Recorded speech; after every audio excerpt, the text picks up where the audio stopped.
ये कहानी है रामपुर गांव की, जहाँ के लोग बड़े सीधे साधे लेकिन समझदार थे। एक दिन उस गांव में एक डॉक्टर आया। डॉक्टर का नाम था नीम हकीम। ये गांव सही है।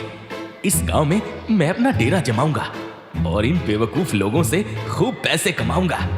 बस मुझे अपना क्लिनिक खोलने के लिए मुफ्त की जगह का इंतजाम करना होगा। नीम हकीम गांव के मुखिया के पास गया और बोला, नमस्ते मुखिया साहब। आप कौन? मेरा नाम नीम हकीम है। मैं एक डॉक्टर हूँ। मैं आपके गांव में एक क्लिनिक खोलना चाहता हूँ और आपके गांव को अपनी सेवा देना चाहता हूँ। अरे वाह, ये तो बहुत ही अच्छी बात है। जी, तो अगर आप मुझे कोई जगह दिलवा देते क्लिनिक के लिए तो बेहतर हो जाता। हाँ, जरूर। मुखिया ने उसी समय फौरन गांव के एक मनोज नाम के आदमी को बुलाया और उससे कहा, मनोज, ये डॉक्टर साहब हैं। इनको क्लिनिक खोलने के लिए हमारे गांव में जगह चाहिए। तो तुम्हारा पुराना घर तो खाली पड़ा है ना, दे दो किराए पर।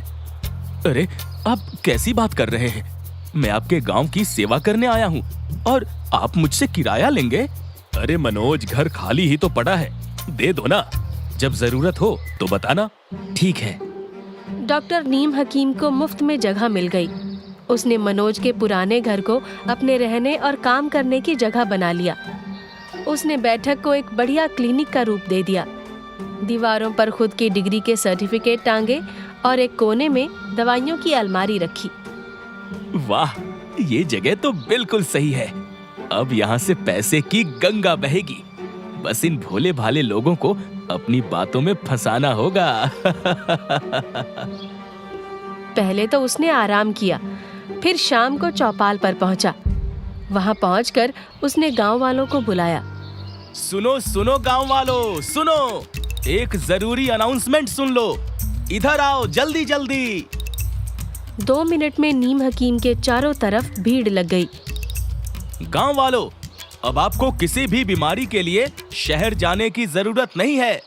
मैं डॉक्टर नीम हकीम हर बीमारी का इलाज यहीं करूंगा। चाहे खांसी हो, बुखार हो या पेट दर्द, सब कुछ यहीं ठीक होगा। और हाँ, फीस भी बहुत कम है, तो बेझिझक मेरे पास आइए। गांव वाले ये सुनकर बड़े खुश हुए। अरे वाह, ये तो बहुत अच्छा हुआ। हाँ, हम जरूर आएंगे। हम भी आएंगे डॉक्टर साहब। Thank you, thank you. उसी रात गौरव नाम का एक लड़का अपने दोस्त से बात करते हुए डॉक्टर नीम हकीम के क्लिनिक पहुंचा। डॉक्टर साहब, मुझे पिछले 3 दिन से खांसी जुकाम हो रहा है। कुछ ऐसा दीजिए कि जल्दी ठीक हो जाऊं। ये तो सामान्य खांसी जुकाम नहीं लगता। मुझे पूरी जांच करनी होगी, वरना ये बड़ी बीमारी बन सकती है। नीम हकीम ने अपने पुराने औजारों को उठा लिया और गौरव के गले और कान को देखकर अजीबोगरीब चेहरा बनाया। मामला गंभीर है, लेकिन चिंता मत करो, मैं हूं ना। जांच के लिए 200 रुपए लगेंगे और दवाइयों के लिए 50। ठीक है डॉक्टर साहब, जो भी लगे, बस मेरी खांसी ठीक कर दीजिए। नीम हकीम ने गौरव को दवाइयों की पुड़िया थमाई। गौरव ने पैसे दिए और घर चला गया। अगले दिन इत्तेफाक से गौरव की खांसी ठीक हो गई। उसने नीम हकीम की जमकर तारीफ की। अरे राजीव, तुझे पता है, डॉक्टर साहब तो कमाल के हैं। मेरी 3 दिन की खांसी एक ही दिन में ठीक हो गई। अब हमें शहर जाने की कोई जरूरत नहीं है। मुझे लगा ही था कि ये डॉक्टर अच्छा है। गांव वालों ने जब ये सुना तो उनके मन में नीम हकीम के लिए विश्वास बढ़ गया। लोग नीम हकीम के क्लिनिक पर उमड़ने लगे। नीम हकीम मन ही मन अपनी चालाकी पर मुस्कुरा रहा था। वाह, ये तो सोने का अंडा देने वाली मुर्गियां हैं। अब इनसे जितना हो सके ऐंठ लूंगा। गांव में नीम हकीम की लोकप्रियता दिन ब दिन बढ़ रही थी। लोग उसकी तारीफें करते नहीं थक रहे थे। गांव के लगभग हर घर से कोई ना कोई मरीज उसके क्लिनिक पहुंचने लगा। लेकिन नीम हकीम को गांव की भाषा समझने में बड़ी दिक्कत होती थी। अजीब लोग हैं ये। यहाँ की भाषा तो सिर दर्द है। ये 2.25, 2.25, 2.5, 1.5 क्या होता है ये? सीधे पैसे क्यों नहीं बताते? एक दिन शांति नाम की औरत अपने पिता के साथ क्लिनिक आई। डॉक्टर साहब, मेरे पिताजी को बहुत तेज बुखार है, बताइए कितना खर्चा आएगा? ये बुखार मामूली नहीं लगता, लेकिन जांच के बाद ही तय होगा। चलो, कुल 250 रुपए लगेंगे। कितने? 150? फिर 1.5 और 2.5 शुरू हो गया। हाँ, वही दे दो। शांति ने 150 रुपए गिन कर दिए। नीम हकीम ने देखा कि वो तो सिर्फ 150 रुपए हैं। ये क्या बवाल है? हाँ, तुम लोग मुझे उल्लू बना रहे हो। अरे मैंने आपसे पूछा तो था, आपने कहा हाँ 150 रुपए। नहीं, 1.5 नहीं, 2.5। पहले कुछ बताते हो और अब कुछ और। मैं अब और एक पैसा नहीं दूंगी, ज्यादा बकवास करी तो शोर मचा दूंगी। शांति ये बोलकर अपने पिता को लेकर चली गई। कई दिन से मेरे साथ यही हो रहा है। अब से मैं पैसे सिर्फ लिख कर बताऊंगा, कोई बहाना नहीं चलेगा। अगले दिन से नीम हकीम ने फीस कागज पर लिखकर मांगनी शुरू कर दी, पर गांव वाले कहाँ चुप रहने वाले थे। उन्होंने नया तरीका ढूंढ निकाला।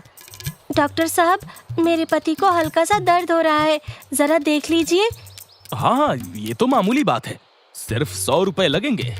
लेकिन जब इलाज शुरू हुआ तो पता चला कि मरीज को टॉन्सिल का गंभीर संक्रमण था। उसका इलाज 1000 रुपए से ऊपर का हो गया। आपके टोटल 1050 रुपए हुए। पहले तो आपने 100 रुपए कहा था और अब 1000 रुपए मांग रहे हो। ये धोखा है, मैं पैसे नहीं दूंगी। लो पकड़ो 100 रुपए। गांव वाले नीम हकीम से इस तरह लड़ते झगड़ते और मजे लेते रहते। धीरे धीरे हालात ऐसे हो गए कि नीम हकीम को लगने लगा कि गांव वाले उसे लूट रहे हैं। इन लोगों को लूटने आया था, अब ये मुझे ही लूट रहे हैं। लेकिन अब मैं इन्हें सबक सिखाऊंगा। नकली और एक्सपायर्ड दवाइयां दूंगा तो मजा आएगा। बोल दूंगा महंगी दवाइयां चाहिए तो ज्यादा पैसे दो।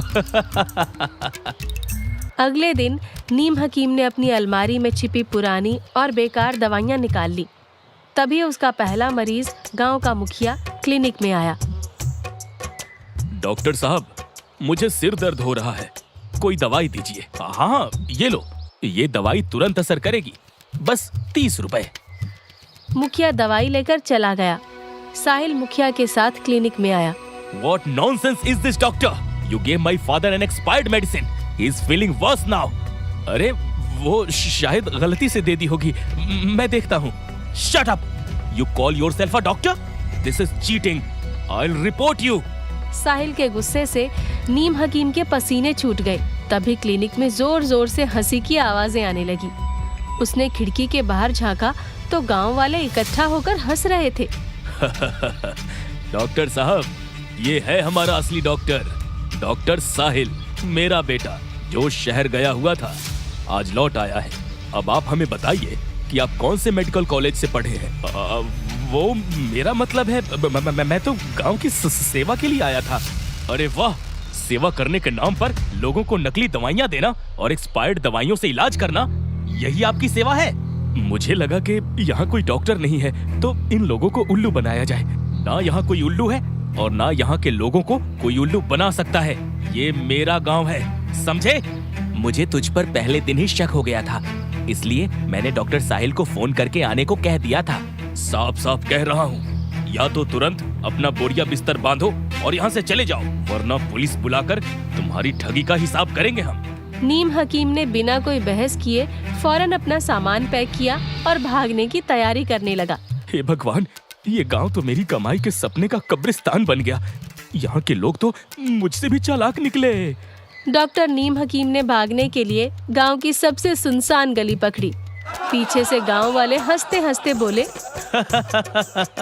अरे डॉक्टर साहब, दवाई के साथ कुछ खांसी जुकाम की फ्री सलाह तो लेते जाओ।